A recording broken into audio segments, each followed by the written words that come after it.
Hello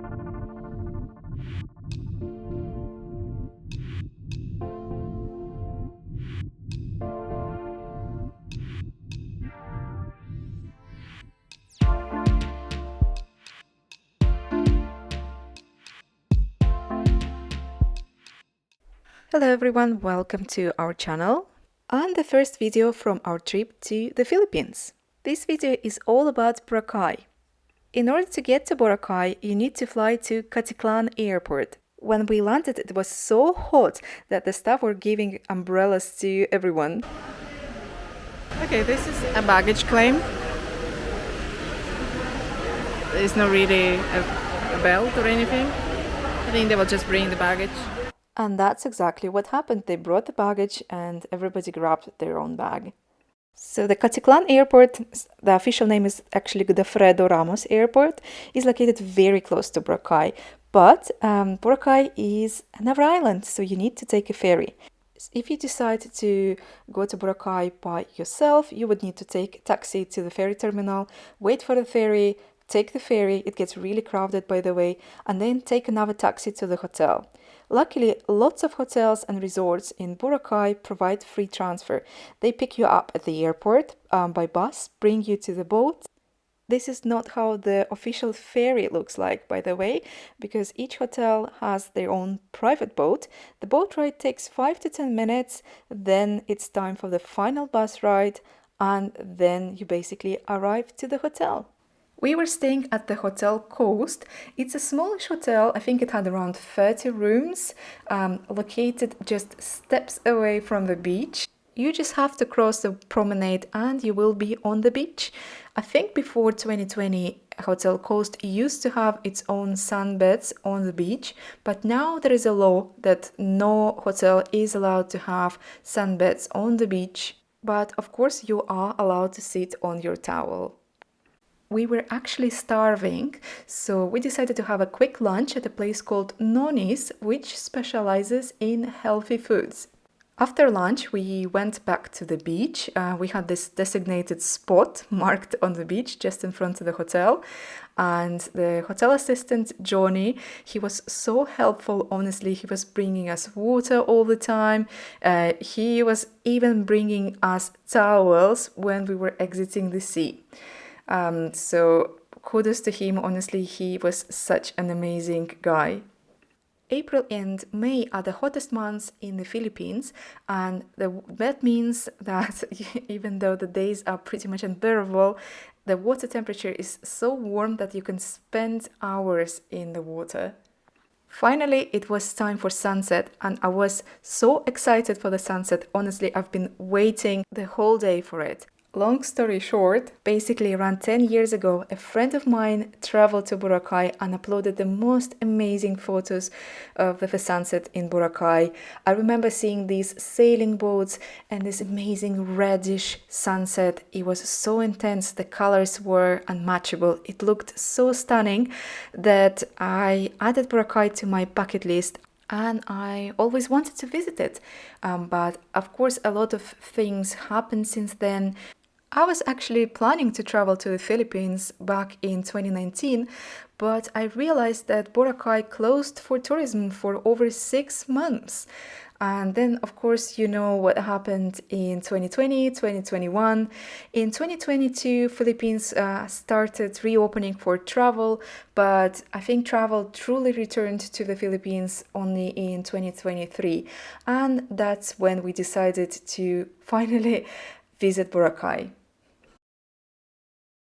On our second day in Boracay, we decided to explore the island a little bit more and walk around the commercial streets of the island. There are plenty of shops, restaurants, cafes, and attractions to visit in Boracay. Most of them are located along the beach, along the famous White Beach. And they are located mostly around Station 1 and Station 2 that are located in the middle of the island. Station 3 is a little bit quieter, and the northern part of the island is where most of the upscale resorts are located, where there is pretty much nothing except for the resort.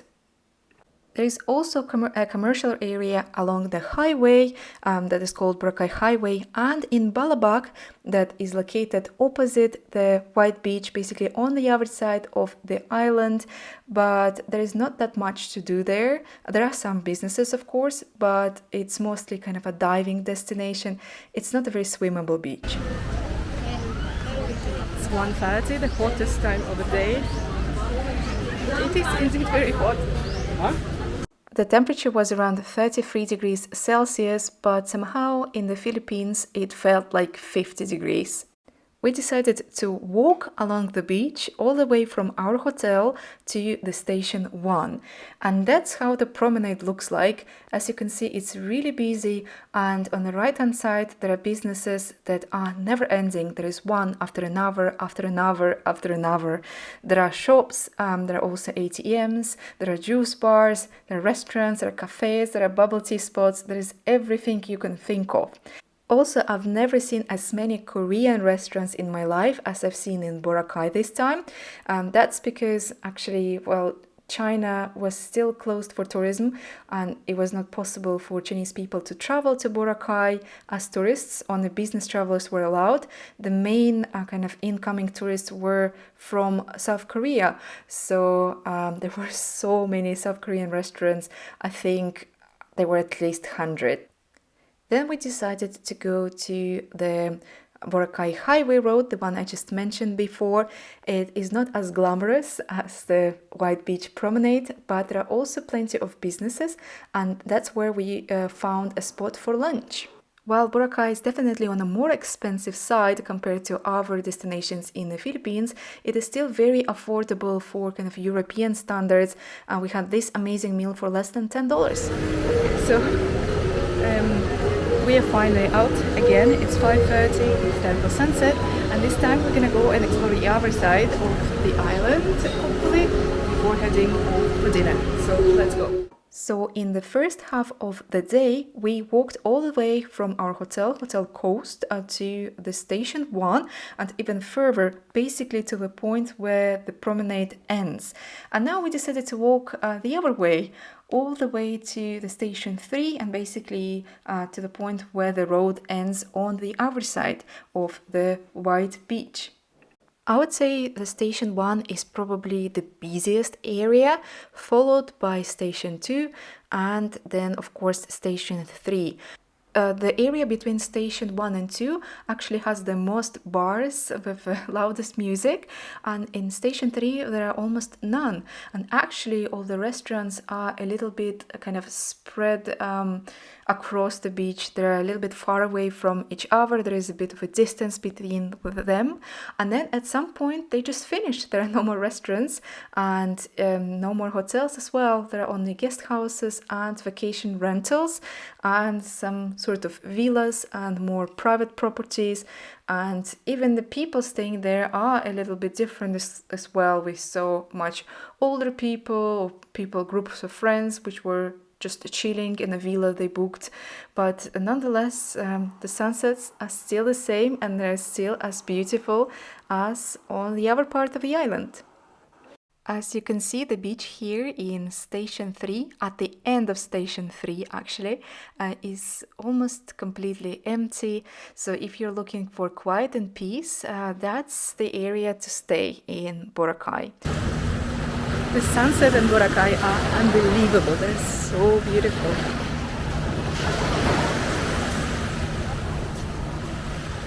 And this is station 2 at night.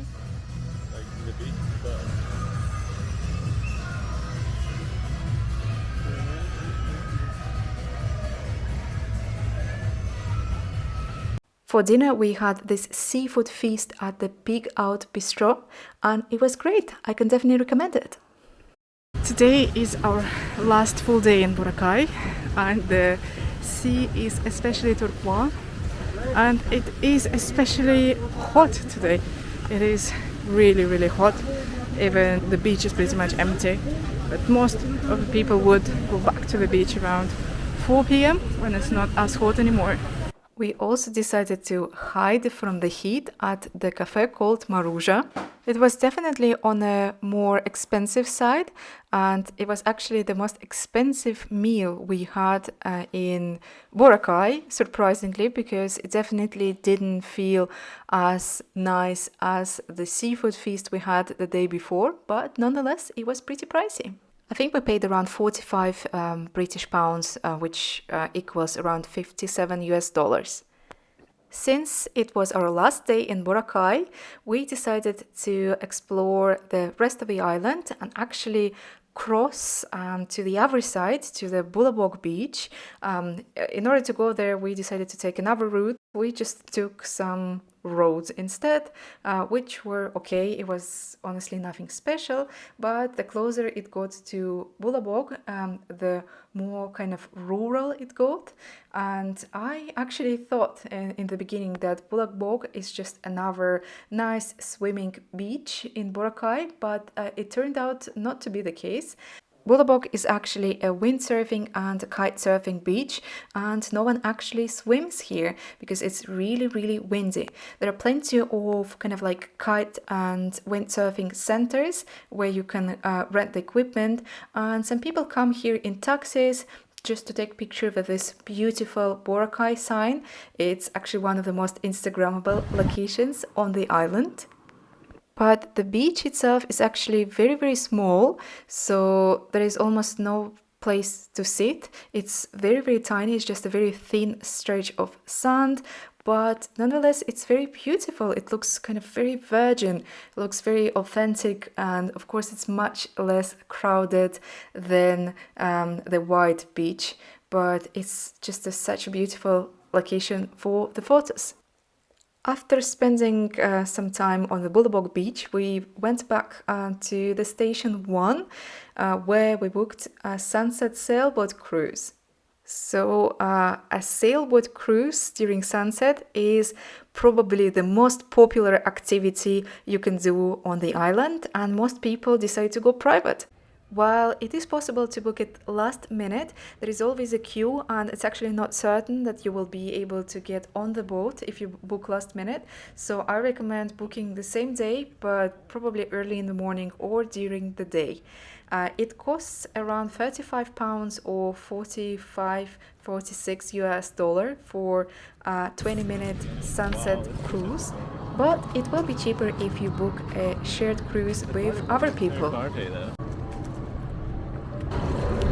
After a very stressful boarding, now it's a moment of relaxation and enjoying beautiful views.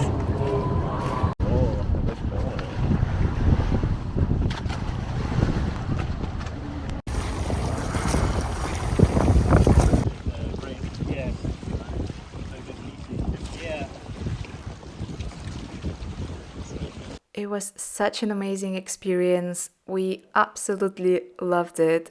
And I just can't wait to go sailing again.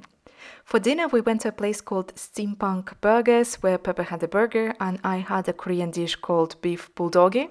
After dinner, we went for a walk in the commercial area again.